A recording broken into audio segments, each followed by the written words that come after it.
Assalamualaikum warahmatullahi wabarakatuh. Perkenalkan, nama saya Auli Azahra. Saya mahasiswa Teknik Sipil Prodi D4 Perancangan Jalan dan Jembatan dari kelas 4 PJJE dengan NIM 062440111936. Di sini saya akan menjelaskan secara singkat tentang materi jenis dan pengelolaan data GIS. Data GIS, jenis data GIS. Jenis data GIS terbagi menjadi dua, yaitu data spasial dan non-spasial. Data spasial terbagi menjadi tiga, ada peta, citra, dan data koordinat. Dimulai dari peta. Peta terbagi menjadi dua, yaitu peta topografi dan peta tematik. Peta topografi itu berupa RBI ataupun peta kontur, sedangkan peta tematik adalah peta yang mengandung atau memiliki tema tertentu. Kemudian ada citra. Citra sendiri terbagi menjadi dua, yaitu foto udara dan citra satelit. Foto udara itu dapat diambil menggunakan pesawat terbang tanpa menggunakan pilot ataupun menggunakan pilot.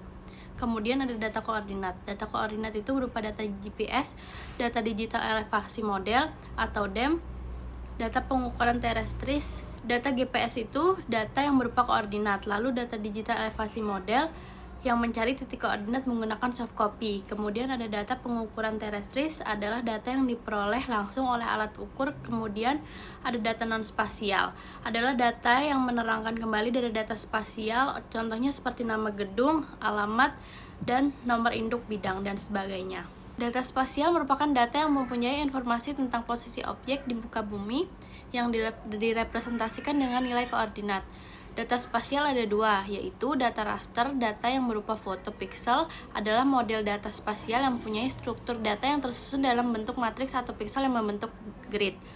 Kemudian ada data vektor, adalah data yang menyajikan informasi posisi poin, garis, dan poligon yang disimpan dalam bentuk koordinat X dan Y. Berikutnya ada representasi atau titik, garis, area dari model data raster dan data vektor. Bisa dilihat dari gambar di samping ini, ada contoh dari data raster. Kemudian ada dari entities dan juga ada faktor view of the world. Model data raster, tingkat keakurasian model ini sangat tergantung pada ukuran piksel atau biasa disebut dengan resolusi. Jika resolusinya bagus, maka hasilnya akan bagus. Jika resolusinya rendah, hasilnya tidak akan sebagus yang resolusinya tinggi. Berikutnya ada karakteristik data raster. Karakteristik utama data raster adalah bahwa dalam setiap sel atau piksel mempunyai nilai. Contohnya adalah raster DEM. Pikselnya memiliki nilai ketinggian. Lokasi dalam setiap sel atau piksel didefinisikan dalam bentuk baris dan kolom, di mana di dalamnya terdapat informasi mengenai posisi. Dan berikut ini adalah gambar contoh dari raster data model. Dalam gambar ini terdapat berbagai macam warna yang disusun dalam matriks. Kemudian ada vektor data model, terdapat dalam gambar berikut ini. Ada sumbu X dan Y, disusun dalam rangkaian koordinat. Itulah perbedaan dari raster dan vektor. Selanjutnya ada penyimpanan data vektor. Data vektor yang sebenarnya adalah berupa titik. Garis dibangun oleh dua titik yang memiliki koordinat berbeda, sedangkan poligon dibentuk dari lebih dari dua titik koordinat. Penyimpanan data raster. Data raster disimpan dalam suatu urutan nilai sel atau piksel, sebagai contohnya 80, 74, 45, 34, dan seterusnya.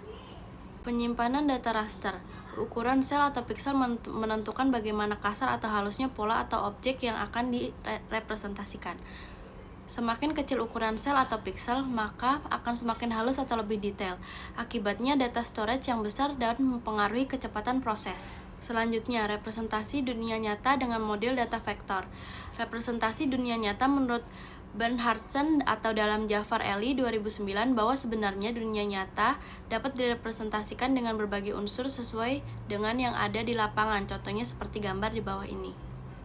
Berikut ada sistem koordinat model data vektor dan raster. Apabila dalam data raster memiliki suatu sistem koordinat, misalkan koordinat kartesian, maka setiap baris merupakan paralel dengan sumbu X, X-aksis, dan kolom paralel dengan sumbu Y, Y-aksis, seperti gambar di samping ini. Sistem koordinat model data vektor dan raster. Demikian pula apabila sel atau piksel menurut sistem koordinat UTM, Universal Transverse Mercator, dan sel atau piksel memiliki ukuran 100, maka lokasi sel atau piksel tersebut pada 300, 500, E atau East, dan 5, 600N atau North, seperti gambar di samping ini. Sistem koordinat model data vektor dan raster. Sistem koordinat vektor berupa sumbu X dan Y. Titik perpotongan antara sumbu X dan Y menyajikan informasi koordinat, contohnya seperti gambar di samping ini. Data spasial vektor dan raster, kemungkinan bisa terjadi perselisihan antara kedua model data spasial. Hal ini dipertegas oleh Charles 1997 melalui simulasi terjadinya perpecahan antara dua buah pandangan, di mana masing-masing mencari jalannya sendiri seperti gambar di bawah ini. Pertentangan mendingan setelah mengendapkan persoalan. Selanjutnya ada representasi dunia nyata dengan model data spasial. Ada data raster dan ada data vektor.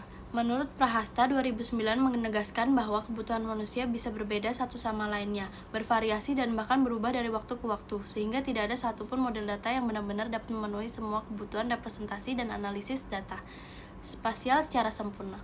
Kemudian, kedua model data spasial berbasis raster ataupun vektor akan saling melengkapi dan bahkan saling dikonversikan satu sama lainnya.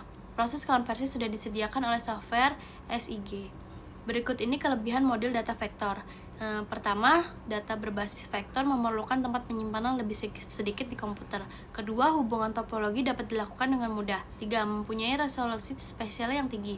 Keempat, representasi grafis data spasial dan model vektor sangat mirip dengan peta garis buatan tangan manusia.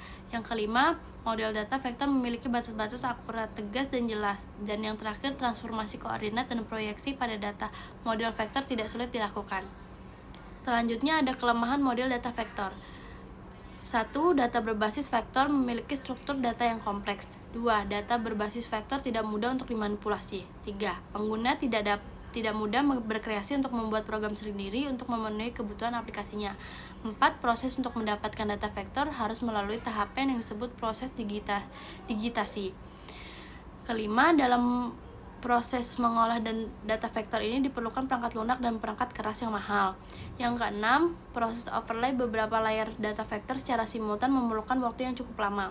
Kelebihan model data raster, yang pertama memiliki struktur data yang sederhana, yang kedua mudah dimanipulasi dengan menggunakan fungsi-fungsi matematis sederhana, karena strukturnya sederhana seperti matrik bilangan biasa.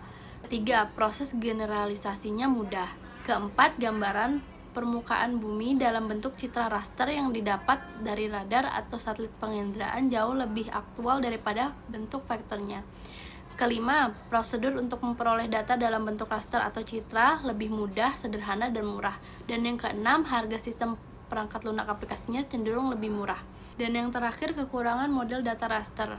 Yang pertama, data raster memerlukan ruang atau penyimpanan yang besar di komputer. Kedua, sangat sulit untuk merepresentasikan hubungan topologi. Yang ketiga, tampilan yang representasi dan akurasi posisi sangat bergantung pada ukuran pikselnya atau resolusi spasial. Yang keempat, sering mengalami kesalahan dalam menggambarkan bentuk dan garis-garis batas-batas suatu objek, karena itu jarang digunakan untuk penentuan batas-batas administrasi dan tanah milik.